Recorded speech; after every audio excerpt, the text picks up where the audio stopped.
In this video, we will talk about the Inquisition, and in particular, we'll focus on the Spanish one. When we hear the word Inquisition, we immediately think of deaths, torture, bigotry, intolerance, control, and fear. These elements undoubtedly existed, and that has led to explanations of this phenomenon from a somewhat sensationalist and often distorted point of view. Nobody expects the Spanish Inquisition. Our chief weapon is surprise. Surprise and fear. Fear and surprise. Our two weapons are fear and surprise and ruthless efficiency. Our three weapons are fear and surprise and ruthless efficiency and an almost fanatical devotion to the Pope. Amongst our weapons. In this video, we will debunk a number of commonly accepted beliefs, most of the time accepted due to a bombardment of misinformation. At the end of the video, we will include a small bibliography for anyone who wants to approach this topic in a more rigorous manner. The Spanish Tribunal of the Holy Office of the Inquisition was an institution that was created in 1478 by the Catholic monarchs to maintain religious unity within their kingdoms and fight against apostasy and later against heresy. That is, against any deviation from the true faith. The tribunal lasted about 350 years. At the end of the 18th century, the Inquisition entered a period of decline, becoming an outmoded institution that sailed against the liberal winds that were blowing and finally died of old age in the 19th century. The inquisitorial institution, however, is not a Spanish invention as many people think, but inevitably people associate it with Spain. There is an explanation for this, as it is part of Spanish black legend, which we will see later. The Inquisition was born in France. Catharism is the doctrine of the Cathars, or Albigenses, named after the city of Albi, agnostic religious movement that spread throughout Western Europe in the mid-10th century and managed to take root around the 12th century. It was influenced by Manichaeism, with its two opposing forces, good and evil, represented by the Jesus-Satan duality. The Catholic Church regarded the Cathar doctrine as heretical, and thus, the medieval Inquisition was born. Established in 1184 by papal bull as an instrument to end Cathar heresy. Faced with the growing influence and extent of the Cathars, the church ended up calling on the support of the French crown in order to achieve violent eradication of the Cathars from 1209 through the Albigensian Crusade. The Inquisition failed because it did not depend on central authority, but was administered by local bishops. For this reason, Pope Gregory IX created the Pontifical Inquisition, or Papal Inquisition, in 1231. It was led by him, entrusting the company to the Dominican Mendicant Order, founded by Santo Domingo de Guzman. The Pontifical Inquisition worked mostly in the south of France and in northern Italy. In Spain, it existed in the crown of Aragon, but not in the crown of Castile. So how was the Spanish Inquisition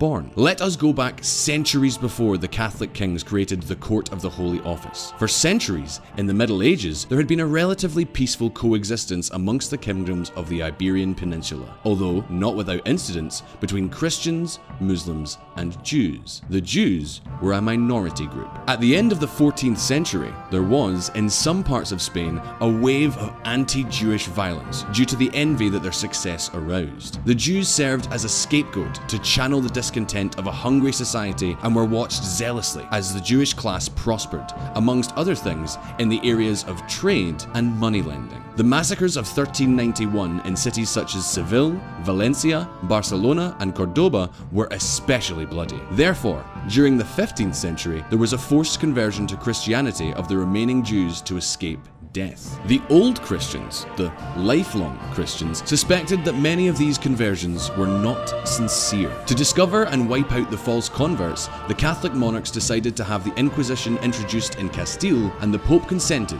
in 1478 by enacting a papal bull. Years later, the institution was also established in the crown of Aragon. The first auto da fe was held in Seville in 1481, where 6 people were burned at the stake. The inquisitorial machinery started rolling strongly. Among the victims in the first year was Diego Suson, a Judeo convert who amassed a great fortune and, according to one account, planned an uprising against the Tribunal of the Holy Office. Naturally, the fortunes of the so-called Judaics were confiscated and passed into the hands of the church. So what exactly was an auto de fe. An auto de fe was a public event organized by the Inquisition. What began as a religious act to atone for sins and pass justice without much pomp ended up being a popular spectacle, more or less like a party or a bullfight. The autos de fe were gaining in solemnity and duration. People flocked to see them, even the king himself. Today, the Inquisition is very unpopular, but at that time, auto de fe were extremely popular, especially in the 16th century. In reality, no one was executed during the act itself, but those sentenced to death, who appeared dressed with the traditional San Benito, were handed over to the secular arm charged with executing the sentence in a nearby location in the afternoon or evening without ceremonial theatrics and without the presence of the authorities. They were mounted on donkeys and led into fire. Those who managed to escape from the bonfire by having fled or died during interrogation were burned in effigy.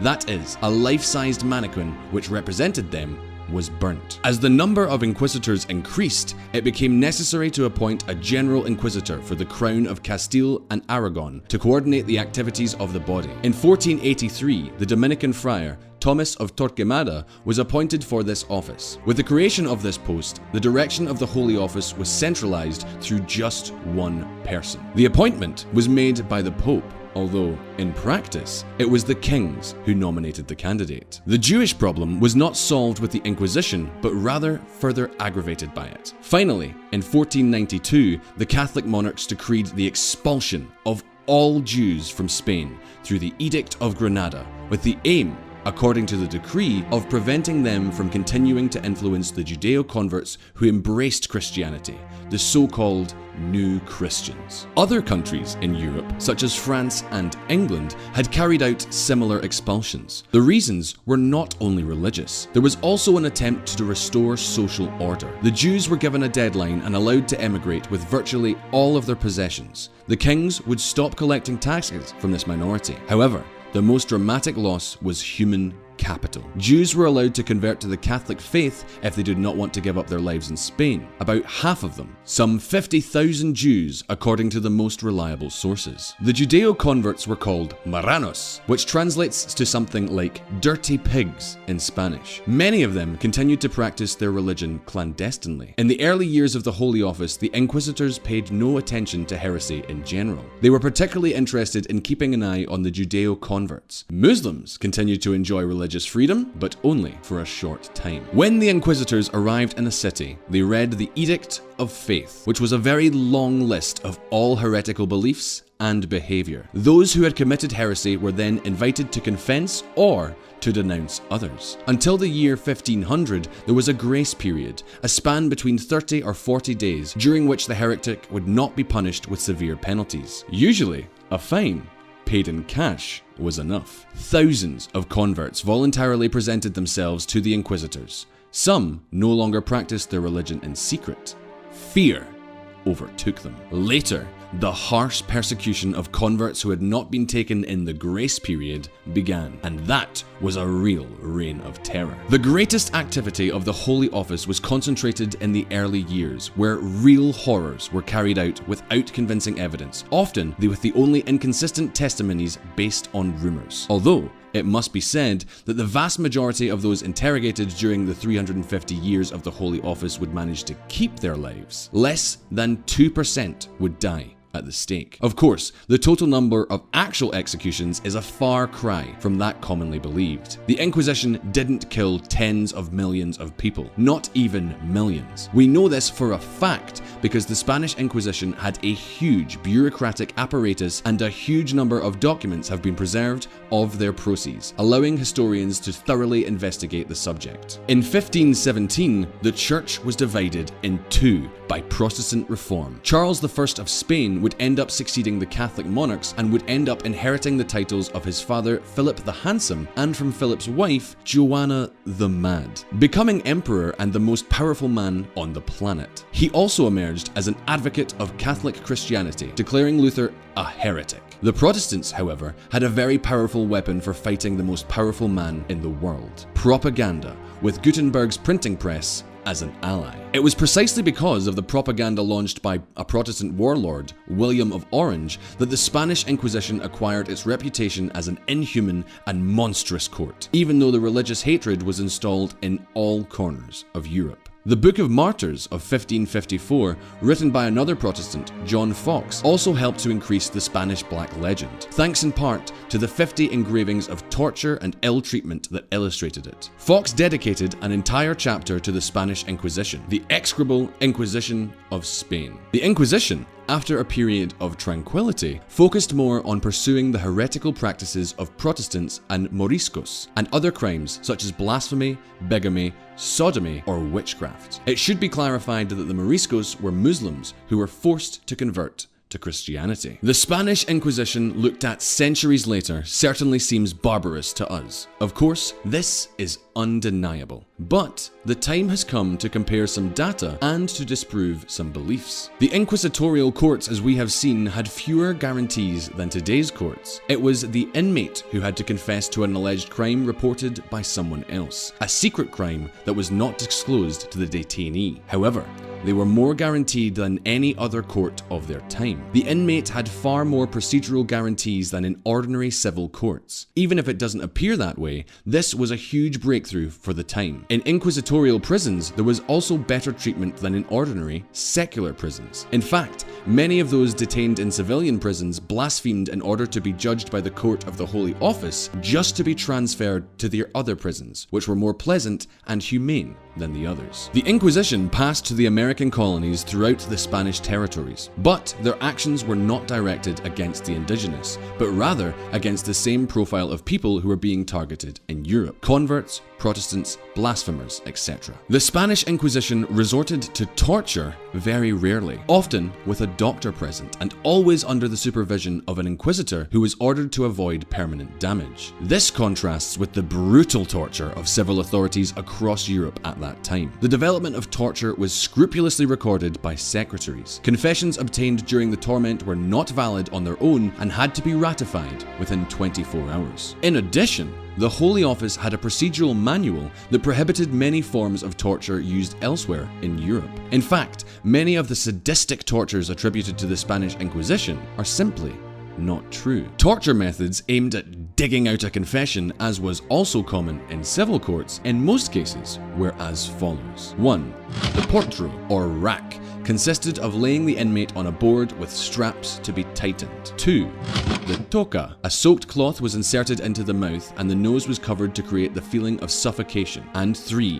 The garrucha. The inmate was hung by the wrists with his hands tied behind his back. Scholar Henry Kamen states that in Europe between the 15th and 18th centuries, for every 100 death sentences issued by ordinary courts, the Inquisition issued only 1. Nor was there ever in Spain this European hysteria with the witch hunt, a phenomenon that occurred in both Catholic and Protestant countries. The Spanish Inquisition hardly ever pursued witchcraft, typical of lower-class women lacking an education and therefore having little influence in society. In this respect, the case of the Spanish Inquisitor Alonso de Salazar de Frias, whose fame was mainly due to his participation in the court of the Spanish Inquisition that judged the case of the witches of Zugarramurdi in 1610, was a precedent. During the sentencing, and in particular in the subsequent review of the case, he stood out for his opposition to giving credibility to the theories of witchcraft. His exhaustive report, sent to the Supreme Council, which was the highest body of the institution, formed the basis for the Spanish inquisitorial jurisprudence to be skeptical of the reality of witchcraft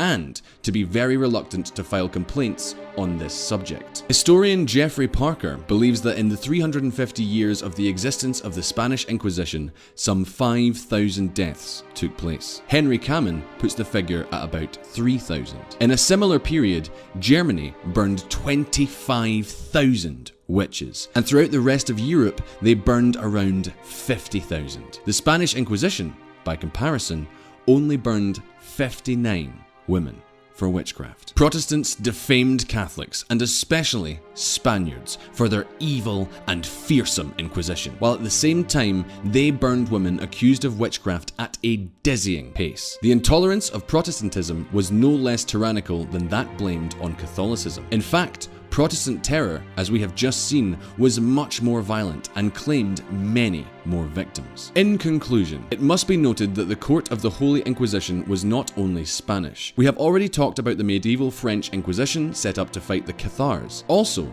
during the modern age, the Portuguese and Roman Inquisitions would arise in Portugal and Italy. Rome is famous for condemning Giordano Bruno to the stake and for investigating Galileo Galilei and his theories, although Galileo himself was never condemned to death as many people think. The Inquisition was certainly terrible, but not as terrible as Spain's rivals would have liked us to believe.